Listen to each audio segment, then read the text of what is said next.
Hola amigos, aquí Joe del CC Podcast y en esta ocasión en el baúl del tío Joe vamos a revisar nada menos que la primera aparición de uno de los villanos más importantes de Spider-Man durante la década de los 80s. Se trata del Amazing Spider-Man número 238, que es la primera aparición del Hobgoblin. Esta edición se trata de las ya acostumbradas Facsimile Edition. La acaba de publicar justamente Marvel ahorita en el mes de abril. Y pues qué mejor que revisar justamente cómo fue el origen del Hobgoblin en los cómics y cómo fue su primer acercamiento en el universo de Spider-Man. También mencionarles que justamente esto no ocurre, esto que vemos en la portada, porque de hecho vamos a ver aquí más adelante que ni siquiera se llegaron a topar el Hobgoblin y Spider-Man en ese primer número.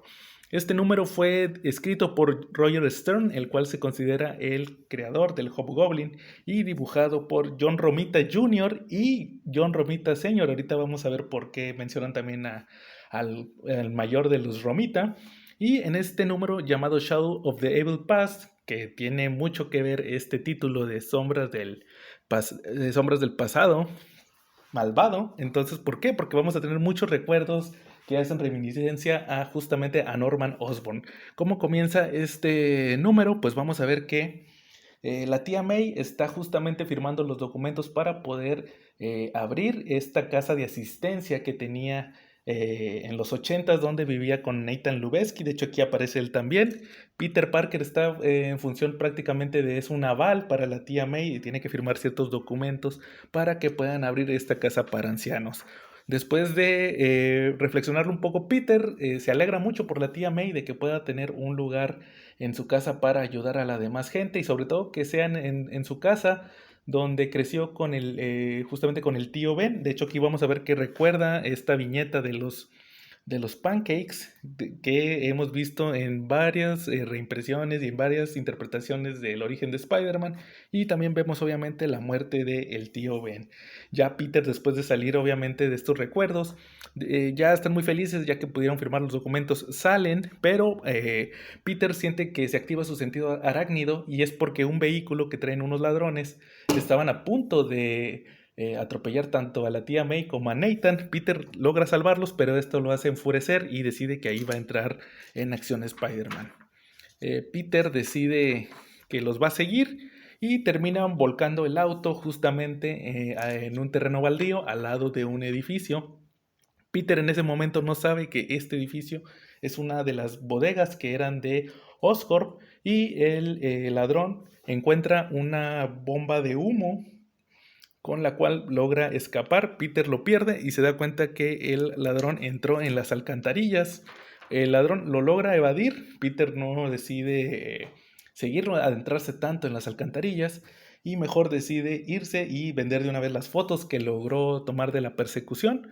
El ladrón decide explorar las alcantarillas y se da cuenta que como están al lado de un edificio de Oscorp, hay una entrada secreta para una de las escondites secretos del Green Goblin. Ahí descubre que, ¿sabes qué? Aquí está todo el armamento. Esta debió de haber sido una de las guaridas de ese villano.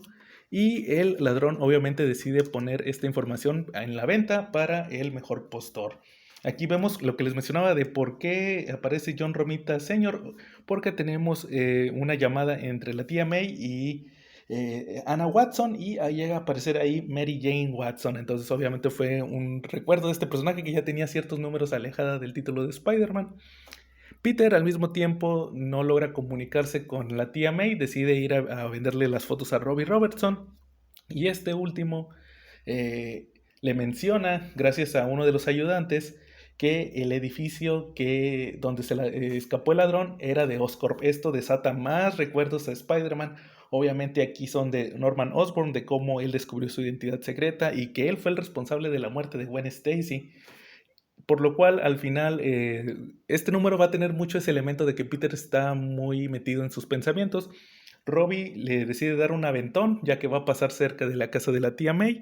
Peter decide aceptar y al mismo tiempo vamos a ver que obviamente este ladronzuelo le decide vender el secreto a una figura misteriosa. En aquel entonces no sabíamos, y es un desbarajuste de identidades saber editorialmente quién era el Hobgoblin en aquel entonces. Algunos mencionan que originalmente iba a ser Roderick Kingsley, otros que iba a ser el hermano gemelo, otros que Ned Leeds. Entonces hay muchos desacuerdos en cuanto a lo que pensaban los escritores de Spider-Man en aquel entonces. Al final se quedó que era Kingsley, pero está muy interesante. Les recomiendo buscar videos y escritos sobre el tema de quién iba a ser el Hobgoblin originalmente. Continuando con la historia, vemos que le informan a Robbie con su modernísimo teléfono en el automóvil que se está quemando la bodega de Oscorp. Peter decide entrar nada más a asegurarse, ya que descubrió que acaba de enterarse que era una bodega de Oscorp, y reconoce que por ciertas marcas en las paredes había armamento del Green Goblin. Decide, al final iba a investigar, pero le llaman otra vez a Robbie Robertson en su modernísimo teléfono en el automóvil, es la tía May, y Peter pues ya mejor decide ir a visitarla. En el caso de el ladronzuelo y la persona misteriosa que adquirió todo esto, el ladrón muere, ya que este personaje hace explotar la camioneta donde iban, pero ya se llevó todo el armamento del Green Goblin, se llevó las bombas de calabaza, los guantes que lanzan rayos, y creó su propia versión de el traje del Duende Verde. De hecho, llega a mencionar que no, Osborn era muy inteligente con estos armamentos. De hecho, también está el glider, pero él menciona que va a ser una versión mejorada del Green Goblin. Hace un traje diferente, decide hacer una máscara también diferente que no sea verde, y así es como tenemos aquí, vamos a verlo después de todos estos anuncios, la primera aparición en los cómics de el Hobgoblin. Así es justamente como él aparece en los cómics de Amazing Spider-Man. También otro punto importante a mencionarles es que menciona Roger Stern en varias entrevistas que este formato de no mostrar quién era el Hobgoblin evocaba mucho también a las primeras apariciones, al plano original que tenía Steve Ditko con el personaje del Green Goblin. De hecho, ese fue parte de los desacuerdos que tuvo Ditko con Stan Lee, ya que Stan Lee quería revelar quién era el Green Goblin y Ditko quería que no, que fuera un personaje misterioso y que nunca se descubriera quién era. Así que decidieron homenajear de cierta manera esto con el Hobgoblin, y como les digo, al final terminó siendo un desbarajuste que se tardaron años en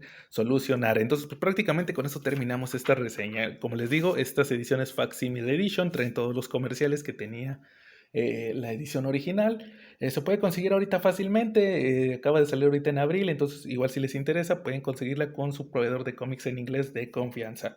Y sin más por el momento, aquí estuvo Joe y nos vemos en la próxima.